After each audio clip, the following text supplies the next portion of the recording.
मध्य प्रदेश में आयोजित हुए राष्ट्रीय कॉन्क्लेव में राज्य सरकार की ओर से संदेश दिया गया कि अब राजस्थान धरती धोरारी नहीं बल्कि धरती खनिजारी बन गई है। जयपुर में आयोजित हुए इस माइनिंग कॉन्क्लेव के उद्घाटन सत्र का उद्घाटन खान एवं गोपालन मंत्री प्रमोद जैन भाया, राजस्व मंत्री रामलाल जाट ने किया।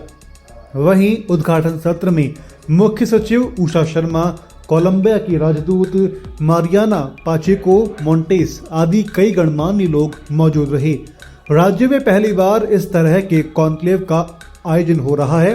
नेशनल कॉन्क्लेव में देश प्रदेश में विपुल खनिज संपदा की खोज, खनन कार्य में आधुनिकतम तकनीक के उपयोग पर मंथन किया गया। इसके साथ ही देश में खनिज खोज व खनन के वर्तमान सिनेरियो और भविष्य की संभावनाओं पर भी मंथन किया गया।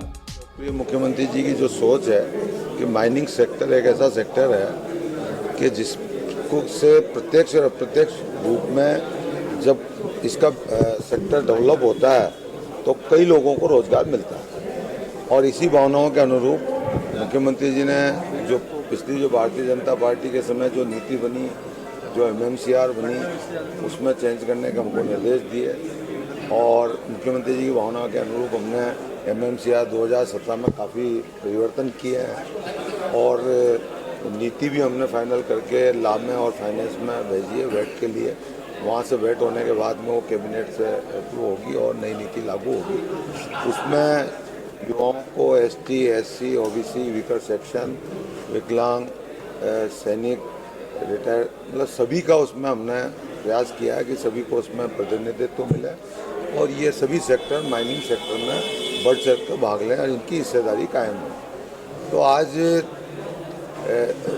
जो ये हमारा ईश्वर का आशीर्वाद है कि राजस्थान को खनिज संपदा हमें विरासत में जो मिली है वो अथाह खनिज संपदा है। इसके लिए मुख्यमंत्री जी ने हमें निर्देश दिए खनिज ट्रस्ट अलग से बनाने के लिए, उसका हमने गठन किया।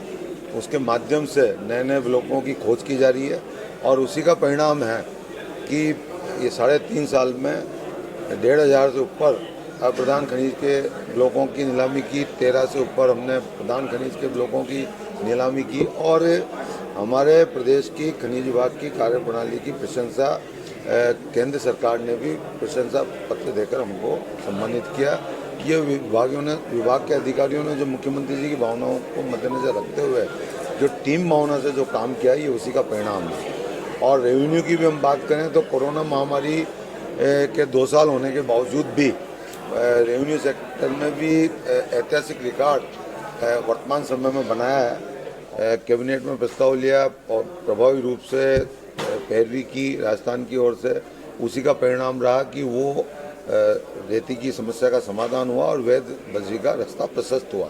इस कारण से एमसैंड के प्रति लोगों का अभी रुझान कम है, क्योंकि लोगों की ये भावना है कि साहब रेती से मजबूती ज़्यादा रहती है, एमसैंड से कम रहती है। जबकि जिन स्टेटों में रेती का बिल्कुल अभाव है वहाँ पूरा काम एमसैंड से होता है। और तकनीकी आदमी से जो हमें जानकारी मिली वो ये कहते हैं कि एमसैंड से ज़्यादा मजबूती होती है। तो इसके लिए जागृति के लिए हम प्रयास कर रहे हैं। इसके लिए एक विशेष अभियान चलाया जाएगा। इसके लिए हम रूपरेखा तैयार कर रहे हैं ताकि इसके प्रति भी लोगों का रुझान बढ़े और एमसैंड का उपयोग बढ़े।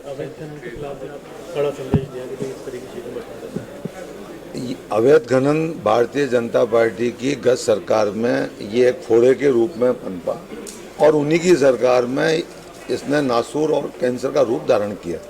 जब कोई चीज़ नासूर कैंसर बन जाती है तो उसका इलाज करने में समय लगता है।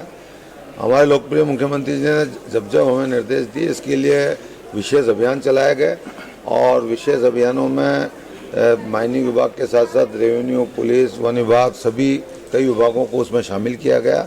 अभी भी जब हरियाणा में जो घटना घटित हुई, जो वहाँ एक DYSP की जो खनन माफियाओं के द्वारा जो हत्या की गई, मुख्यमंत्री जी हमारे बहुत संवेदनशील हैं। उन्होंने उस घटना के तुरंत दूसरे दिन ही यहाँ पर मीटिंग आयोजित करके और हमें निर्देश दिए कि अवैध खनन के अभियान को और तेज़ी दी जाए और उसके बाद में वापस इस अभियान को तब से प्रयास भी कर रहे हैं। नहीं, आपकी बात बिल्कुल सही है। कुछ कारणों से 2017 में सुप्रीम कोर्ट के ऑर्डर से बजरी बंद हो गई थी और एक बार जब कोई चीज़ बंद हो जाती है, आपकी गाड़ी जब खराब हो जाती है, तो उसको जब आप वापस चलाने की कोशिश करते हैं तो आपको पता चलता है कि टायर भी खराब है, इंजन में भी कुछ हो गया, पेट्रोल भी नहीं है।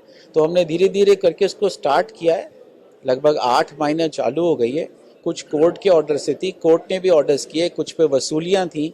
हम एमनेस्टी स्कीम लाने जा रहे हैं। तो मुझे विश्वास है कि बजरी अभी अगर कोई व्यक्ति चाहे कि वैध रूप से ले तो उसको उपलब्ध है। 6 महीने पहले या साल भर पहले वैध बजरी उपलब्धि नहीं थी क्योंकि बैन था। तो सरकार की ये उपलब्धि है कि हमने वैध बजरी चालू की और निश्चित रूप से जो हम नए ऑक्शन करेंगे, हम वो सब गलतियों को सुधारेंगे जो हमसे पिछली बार हुई। और अब तो भारत सरकार ने भी प्रक्रिया आसान कर दी है, तो एनवायरमेंटल क्लियरेंस स्टेट लेवल पे मिल जाएगी। जी, सारी चीज पूछ लोगे क्या? जयपुर में आयोजित एक दिवसीय कॉन्क्लेव में छत्तीसगढ़, कर्नाटक, असम, झारखंड, जम्मू कश्मीर, उड़ीसा, नागालैंड सहित कई प्रदेशों के वरिष्ठ अधिकारी, विशेषज्ञ हिस्सा लेंगे। इसके अलावा कॉन्क्लेव में NITI Aayog, oil India, ONGC, Hindustan copper, गैल इंडिया आदि कई कंपनियों ने हिस्सा लिया। राजस्थान में हुए इस कॉन्क्लेव से राजस्थान में रोजगार के नए अवसर पैदा होंगे। सहयोगी विजेंद्र जायसवाल के साथ रौनक पारेख और हरिनाम सिंह की रिपोर्ट।